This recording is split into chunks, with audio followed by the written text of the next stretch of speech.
Siku moja katika mwezi wa Ramadhani, familia moja ilimwalika imamu wa msikiti afungue nao saumu. Wakati mke wa mwenye nyumba alipokuwa akiweka vyakula vya futari juu ya meza, alisahau pesa pembeni. Walipomaliza kula, imamu akaondoka. Wakakumbuka kulikuwa kuna pesa juu ya meza, wakagundua zile pesa hazipo tena.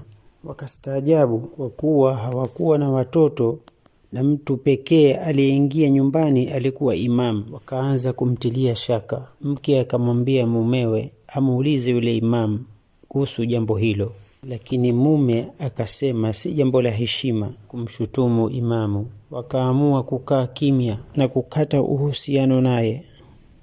Mume akaacha hata kusali nyuma yake msikitini.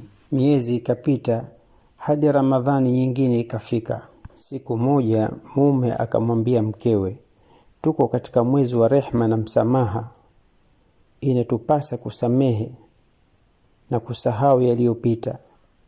Imamu hana jamaa katika kijiji chetu, tumwalike tena futari. Mke alikubali, lakini kwa sharti moja, umzungumzishe imamu kuhusu zile pesa. Mume akakubali. Wakamwalika imamu, akaja.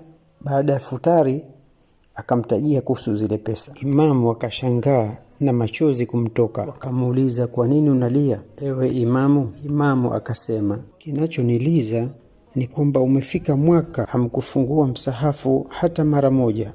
Subhanallah. Mume akainuka haraka akachukua msahafu, na alipofungua tu wakaona zile pesa. Wakajuta kumdhania vibaya yule imamu. Wakamwomba msamaha na huku akitokwa na machozi. Imamu akasema, ombeni msamaha kwa Mwenyezi Mungu ambaye mmeiacha Qur'ani yake mwaka mzima. Kuiacha Qur'ani ndiyo hasara ya kweli, na tujiepushe na dhana mbaya.